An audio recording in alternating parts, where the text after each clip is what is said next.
fire their bullets indiscriminately at crowds in the street. Eyewitnesses say some armored vehicles even crushed foot soldiers who hesitated in front of the resisting civilians. Radio Beijing English Department deeply mourns those died in a tragic incident and appeals to all its listeners to join our protest for the gross violation of human rights and the most barbarous oppression of the people. Because of the abnormal situation here in Beijing, there is no other news we could bring you. We sincerely ask for your understanding and thank you for joining us at this most tragic moment.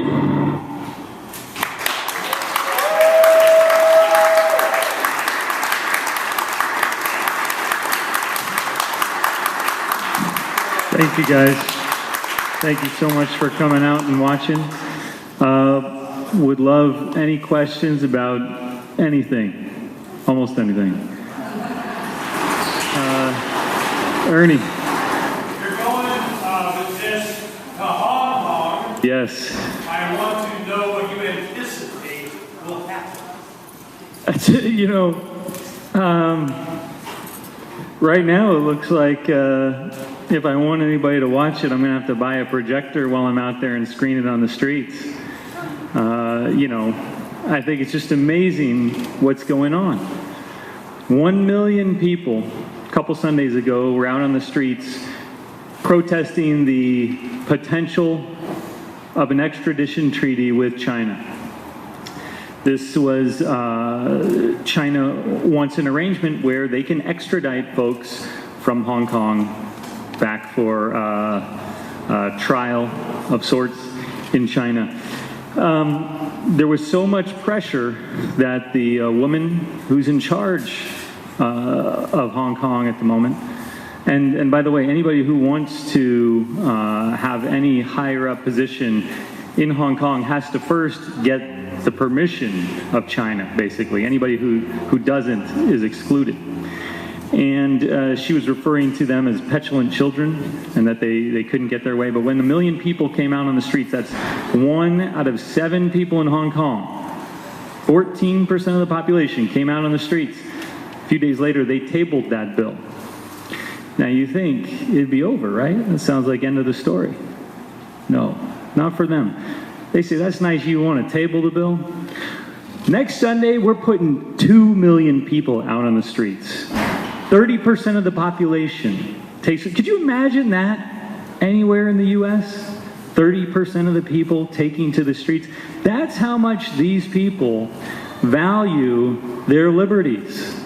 I mean, talk about a couple of extremes. They're going from English common law system, one that we admire and hold dear, and in 30-something years, oh wait, no, about 28 years, yeah. They're supposed to, under the agreement with China, they're supposed to be back under Chinese rule. But already they're saying, no, you've got that date. We'll figure out what we're going to do in the meantime. But until then, we are not dealing with your crap. So they continue to protest. And so I think it's going to be a really interesting time to go and visit. And we'll see, you know, if I did get into a Hong Kong film festival, and that's what I'm going to do. We've got a screening July 5th, so if you know anybody in Hong Kong, let them know. But otherwise, yeah, I mean, there may be opportunities to do some street presentations as well. And I'm already in talks with the fellow who runs the June 4th Museum. That's the Tiananmen Square. Is remembered on June 4th, 1989, and so that's the name of the museum in Hong Kong. It's called the June 4th Museum. So hopefully he's going to get a big crowd out to see the film, and we'll see what happens. So anybody else? Yes, sir. Thanks for doing this. Appreciate it. Thank you. I just had a couple questions about some of the decisions you made. Sure. First, why did you decide to go with English rather than Mandarin or Cantonese with subtitles? And second, where was it shot? Great questions. The first, well, I'll answer the second one first. So I would have liked to have shot in Beijing. It would have been awesome. There's a friend of mine who she made a film, beautiful film. You should check it out. It's called Empty Skies, and it's set during the Great Leap Forward, which to me is one of the most ironic names in history. But she's from China. She went over to shoot it in China, and the day they're supposed to start shooting, she was a film student in Ohio, and this was her graduate thesis, and she goes over to shoot it. And the day they were set to begin principal photography, her father gets a call from a government official. Government official says, your daughter doesn't want to make this film. In fact, your daughter wants to get back on a plane and go back to America and finish her studies. So the father said, well, thanks for letting me know what my daughter wants to do. So he called his daughter and said, hey, in case you didn't know, this is what you want to do. And so she did. She came back to the U.S. Fortunately, she did make the film in the U.S. a year later. So, and it's a great film. Definitely recommend that you check it out. So we shot it in L.A., where everything gets shot because everything is there. I did want to do it in Mandarin because that would have been the the native language for the incident. And a few things came up. One is, we want people to see it. We want people to be inspired and to look at this guy and think, hey man, I could, maybe even I could do something like that. And we thought the best way to reach is, even though Mandarin has a deep penetration in the world, English is understood in far more places. On top of the fact that it's unlikely we would get screened in China. I keep submitting to festivals in Beijing and Shanghai and to wherever else, and they keep taking my money, but they haven't selected me to screen there. The other, so part of it is just more people who could hear it, our film, and relate to it. The other factor is I don't speak Mandarin, so Clint Eastwood didn't speak Japanese when he did Letters from Iwo Jima, but I'm no Clint Eastwood, right? I want to understand, if I have a shot at being a decent director, I've got to be able to understand what my actors are saying. So there was that practical aspect, but yeah, I would have loved it to be done by somebody else in Mandarin. Yeah. Thank you. Thank you. Yes, sir. Hi, I just wanted to say something, and apologies to my friends who I've already mentioned this to, because I keep going on about this because this is so cool. I saw on Twitter this morning, The Economist had a comic. Did you? No. Well, tell everybody. But yeah. Okay. Yeah. They had a comic, a political comic about the situation in Hong Kong. And they used animals to represent the players, right? And China was this big dragon. In Hong Kong, I kid you not, was a porcupine. That's so awesome. Yeah, and just check it out. I won't say anything more about it, but check it out. It's a very good comic. Oh, that's great. Anyway, Lynn. I want to say, this is the second time I've seen this film. The first time I had no idea what it was about, and it just blew my mind. And I just want to say that, to me, what I take away from it is the power of the individual. That we're still watching a film about this man who had the courage to stand up against tanks, and that each of us has that power. And I just feel like that's the real message here, is that we each need to be true to liberty, and that we each have the power to make a difference. So thank you, Robert, for making this film. No, thank you, Lynn.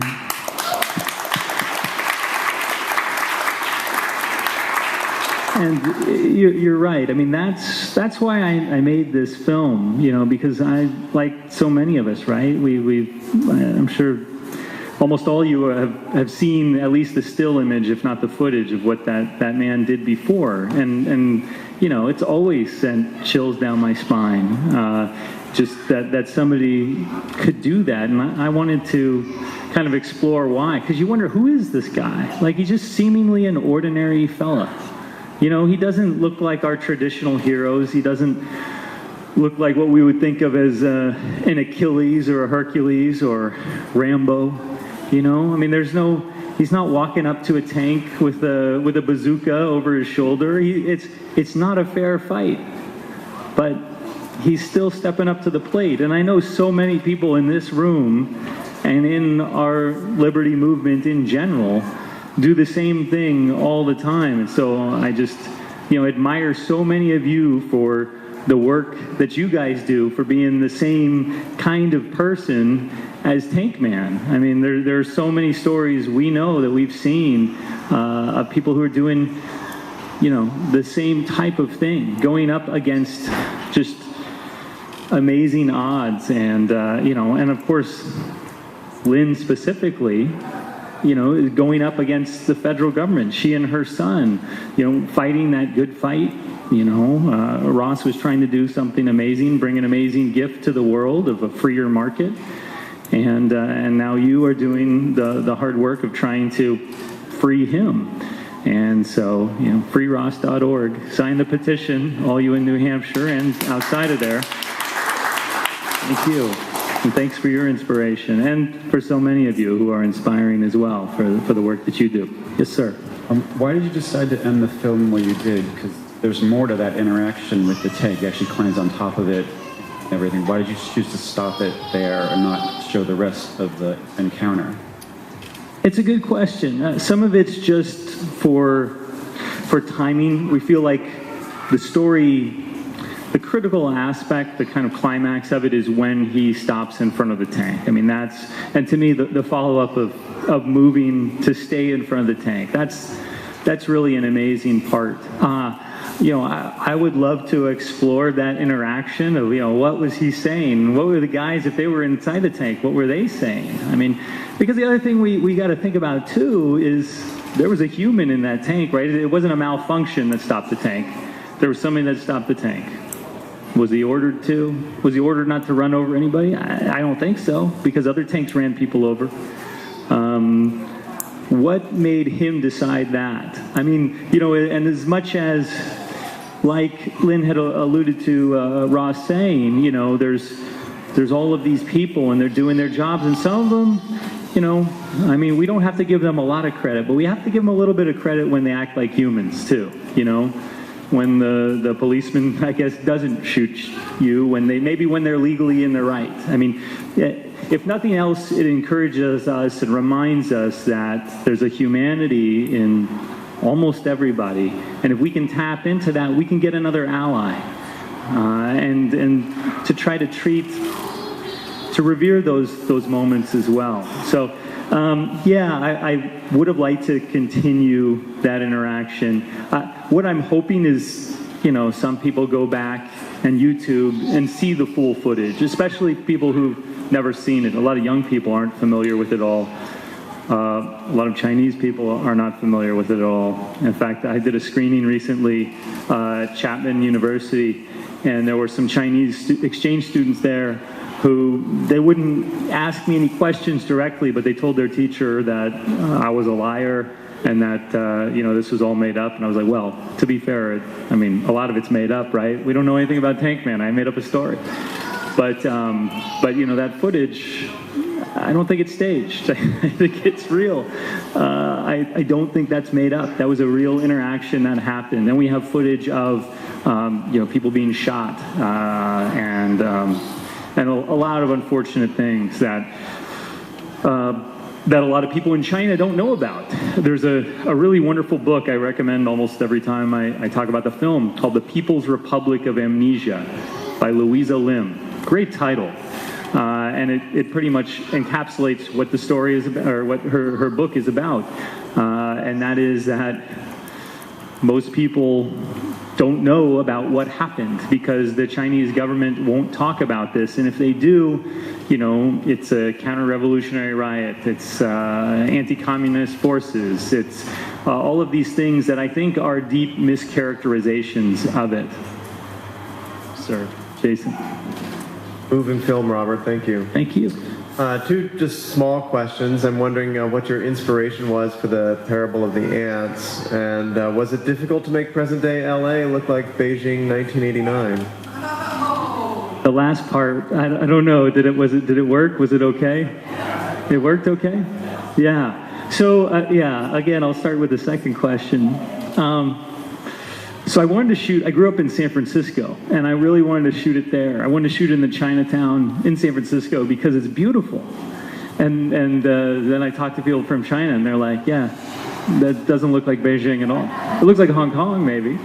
You know, it's got so much character. But Beijing, they're like, it's just like any other ugly city. So I was like, perfect. We've got Los Angeles. So, the Parable of the Ants. So, I'm reading all of these fables, all of these stories, these legends, these myths, these Chinese stories to say, because I wanted that little scene, that little intimate scene with the man and his child. And I couldn't find anything. You know, I found some things that were okay, but I didn't find anything that worked quite right. So then I was watching, I think it was this documentary, The Gates of Heavenly Peace, which I highly recommend. I think it's available on YouTube. Somebody's got it uploaded there. If not, search it out. It's a great documentary. And in it, I'm watching that during my search, and there's one of the female leaders of the protest who stops and says, let me tell you the story I told to the protesters the night before the tanks rolled in. And that was the story. Now, I am a big history buff, and so I wanted it word for word initially, and that's what I did. But then I had a great screenwriter, Paul Gay. I don't know, he may have some friends here. He wrote Liar, Liar, and The Little Rascals, and he's just a wonderful Hollywood screenwriter. And he's one of my mentors, and he took a look at it. He's an objectivist, and so he's like, we have to have at least that they volunteered. So we altered it that they volunteered, not so there wouldn't be any confusion, you know, that they were conscripted to be on the outside. Fair enough. Okay, I was willing to do that, especially for our messaging. So I screened this at Chapman University, and I'm on a panel with one of the guys there is he was one of the photographers of Tank Man, but he didn't know it. It wasn't until 3 months after that he was blowing up all his footage, and there's that one shot, maybe some of you have seen it, that is ground level, and there's somebody on a bicycle, and there's a couple guys running, and then you see Tank Man standing there waiting for the tank, and it's a pretty amazing image. It's different from the traditional one that we see, but also just gives another great view into this man and his determination at this moment to go forth with this action. And so the other panelist there were two women who were leading the protests in Tiananmen Square.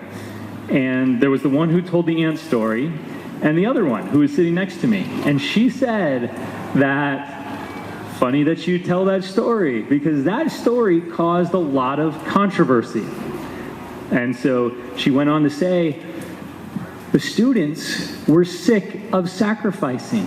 They were sick of giving up for the common good. They were sick of hearing this crap that they've been told their whole lives from the government and the teachers and everybody else. And so there were a lot of people who did not like that story. So I still like the story. But I was really encouraged because I've heard from so many people that these protests aren't what you think. These students, they wanted more socialism, and they wanted, you know, they want just a different faction in the government. And I'm not trying to say that this was some perfect libertarian, anarcho-capitalist cadre there. I don't think that's the truth at all. I think it's like a lot of young people who are interested in freedom, and they're generally interested in concepts of democracy, which may or may not lead to freedom. That's another discussion. But they're interested in freedom of speech and freedom of expression and all these other things that we definitely agree with. But that dispute, to me, told me unequivocally that this was just not some other socialist faction trying to wrest control. And so I like the fact that some people don't like the story. I mean, to me, that's a good reason to not like the story. I get objectivists who are like, oh, I don't know. But I understand. I think it resonates with a general audience who you know, is more comfortable with the idea of, you know, hazarding their own well-being for the greater benefit of their family or friends at the very least. So, other questions or thoughts? What's your schedule? What's that? Where do you go and how do you promote it? Oh, boy. Yeah. So I'm trying to go to as many screenings as my schedule and wallet allow. So if there's any millionaires who want to send me on the road preaching the good capitalist word to a bunch of socialists at film festivals, I'd be more than happy to put your money to good use. From here directly, I'm going to a screening in Houston. That's at the Houston Asian American Pacific Islander Film Festival, which has been interesting because I've gotten a lot of rejections from Asian film festivals, which is kind of surprising in a fashion because there's not a tremendous amount of content out there. It's kind of a niche deal, but you know, given the response that I get, I live in Tucson, Arizona, and I tried to rent out the Tucson Cultural Center to have an event on June 4th. And that was the email I sent them, and they said, great, we're definitely interested and open. What's your event about? And so then I told them what we'd be screening, and I never heard back from them. And this is kind of the response that I've gotten. I think a lot of China's just a really powerful enemy to make. In fact, so when I was casting the film, I insisted on having an all-Chinese cast, you know, for the authenticity of it and to prevent detractors. I mean, if Chinese people saw a Japanese person portraying a Chinese person, especially on something as sensitive as this, they would have just flipped. So I was very, very careful about that, but I had a lot of actors who said, I can't work on this project. As soon as they started learning more about it, they may have showed up for an audition, and some of them were really great, but they said, I've considered this, and I'm either from China, I'm a Chinese national, or I want to go to China someday. I have family in China. I can't be involved in this project. And so to me, even though those who took this on are heroes, as well as even the Americans who were involved in the cast, the non-Chinese Americans, China pumps in a ton of money into the film industry, not only in investment, but also in distribution. Everybody wants the Chinese market. It's one of the biggest, you know, I mean, like those action movies that are made, they're not for you guys. They're not for America. They're for China, and they're for the rest of the world. That's why, you know, there's like 15 words said in a Fast and Furious, you know, just lots of explosions, and those things translate well. Global audiences love it.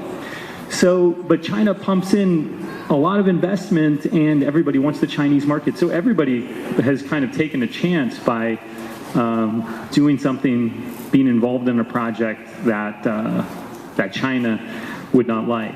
So anyway, so next stop Houston, then Hong Kong.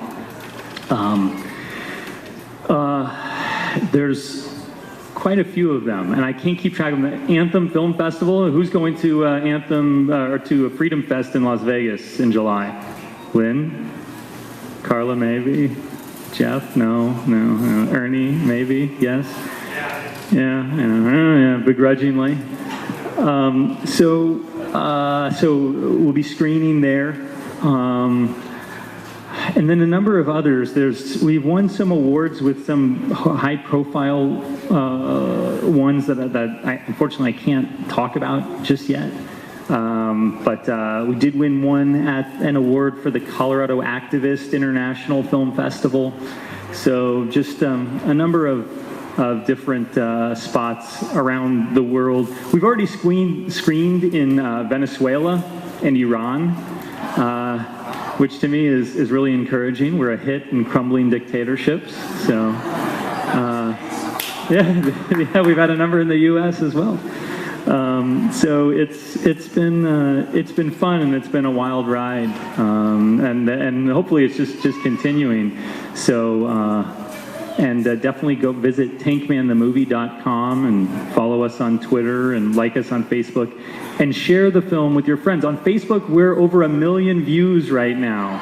So I'm so grateful that people have been sharing it around, and the more shares, the more eyeballs on it, and trying to break down the great firewall of China. So if you guys can help me with that, as well as any contacts that might be interested in screening this here in Hong Kong, in China in particular, I'd love that. So yeah, Carla. Well, I was literally coming up here to ask you how we can help. Oh, but then you thank you. started with that, so Thank I'll you. just make a comment. I'm really excited to see you doing this. One of the conversations we always have is art as activism, right? How can we use art and the message of art that's, for me, actually had kind of a Chinatown noir feel. And I enjoyed that, right? Like there was a artistic eye to it for me, and I think art as activism is great because, you know, Fee might be really happy for 1 million views on something, right? So people, it resonates and it makes it easier. And then I had a question, and I hope I'm not putting you on the spot, but I was curious, is this something that you're monetizing? Is it a passion project? Like maybe you can explain for people like me who are trying to figure out how, you know, I can find that intersection between my activism and my art and making a living. That's a great question. And I know we've talked a lot about art and activism and just how important art is, because we've got so much wonderful scholarship out there. And I'm not trying to begrudge that at all. It's tremendous. It's wonderful. And it's attracted a lot of really intelligent people, many of you in this room. But we have probably a sufficient number of that, amount of that for a while at least.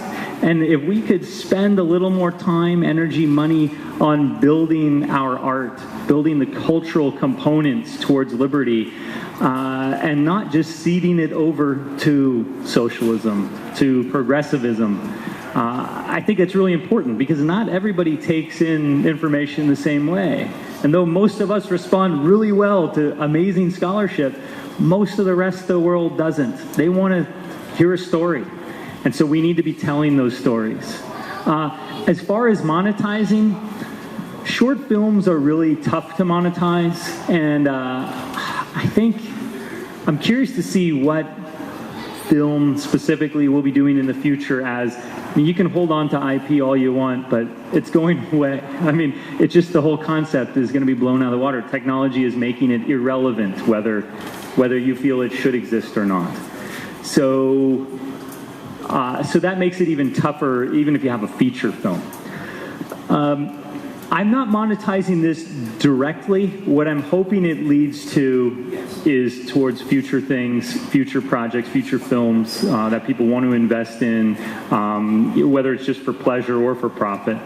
And also, I'm getting a lot of speaking engagements and with the screenings that are giving me money to make it worthwhile. So particularly if you have any leads on that, it's even better. But I really care about this story and this film, and so many people have given so much to it. A lot of them because they were on board with the message. I got so many resources. I guess maybe this is like a tip that I would say is, I've been very passionate about this project from the beginning, and we were just very careful in crafting it. And so many people came on board and worked for far less than they normally would because of that passion, but because they cared about the message too. And not, believe me, most of the crew, I'm sure, would not fashion themselves as libertarian, but they are good people who care in general about liberty. They may have a different concept about some things, but there's enough overlap, and they thought this was an important story to tell. And it's not one that's going to be told in China. So if somebody over here isn't going to do it, it's just not going to happen. So, use that to your advantage when trying to gather resources. Find people, who care about the message and can feel your passion for it. Yes, sir. You talked about trying to ensure that this message is seen by individuals living in, for example, China in particular. Have you thought about or looked into making it available on uncensorable, blockchain-based type platforms? Of which one is developed here in New Hampshire. Well, hey, you know what? This is one of those examples of people who are far more intelligent than me.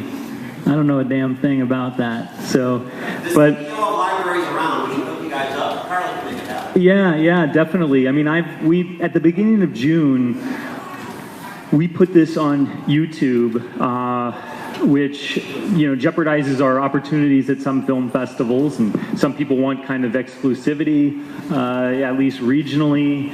But we thought, around the anniversary, so we released it on Facebook. Like I said, we've had now in the past few weeks over 1 million views on it, and we just want people to see it and to think about it, and to hopefully be inspired and to share it around. So, yeah, I'd be more than happy to. I'll give you the footage, and if somebody wants to put it up wherever, God bless you. Yeah, we'll make it happen. Yes, Jordan. What was your budget for this? This was 10 grand.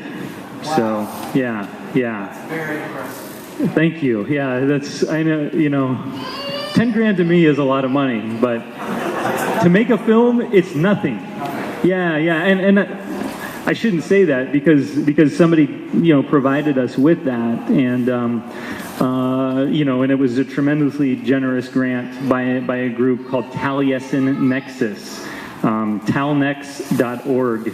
I'd urge you to visit them. They produce they fund artists who care about liberty in a lot of different ways in film. They've got a whole slate of films that have been produced because of them. They provide a lot of resources and encouragement, and they've been helping with this online distribution as well. So a great organization, and so I'd urge you guys to check them out, donate if you can, or apply to their projects. They need creative people who are going to create great works of art, just like you. So, yeah. Would you consider doing this as a feature film, expanding the story, and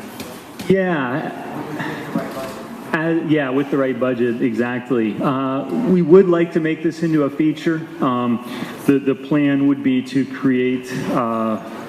It'd be kind of like a Crash or Babel type story, where you have the disparate characters who all come together in a kind of major event.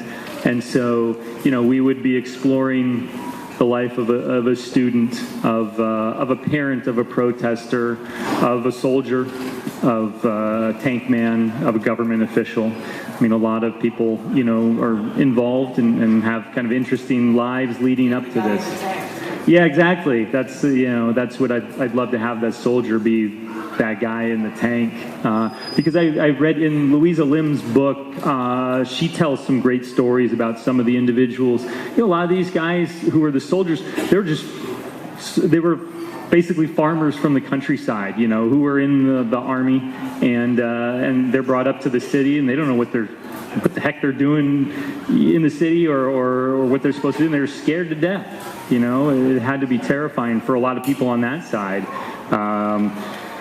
And unfortunately, things got out of hand, and a lot of people, suffered because of it. So, but interesting stories on both sides for sure. So, yeah, we'd love to make a feature. We're trying to squeak out another short on the Berlin Wall before November. This year's again the 30th anniversary. Part of the interest in that too is the effect that Tank Man had on the Berlin Wall. The one documentary I watched, there was a fella being interviewed, he was walking up to the wall with a sledgehammer, and they were asking him, why are you doing this? What makes you think you can do this? And he said, if that Chinese fella could do what he did, then we can do this. And it's amazing the impact that Tank Man has had on the world, and in everywhere but his home, pretty much. I mean, his impact in China, plenty of people there don't even know who he is. and those who do can't talk about it. But he was an inspiration to the Soviet bloc in Eastern Europe. I mean, that unrest there really galvanized, and also encouraged people in Eastern Europe to think, okay, these people stood up to them, and we can do that too. So again, just that power of that image. If we didn't have that image, there wouldn't be any story, there wouldn't be any inspiration of that kind. It would have come from something else, I'm sure, but we're fortunate to have that. But one thing I also like to think about is how many other tank men are out there. How many people have done that or similar or even more courageous, but we don't have the picture. We're so lucky we've got the picture of that because it's amazing to see. But there could be tons of people out there just like you and me who are doing amazing, courageous things, and we'll never know. And so I try to keep that in mind, that give them the benefit of the doubt. There's probably a lot more amazing people out there than we know of. So take heart and keep up the fight and keep doing what you guys are doing. And so grateful to have come here to Porcfest and shared this with you. And thanks so much for sticking around.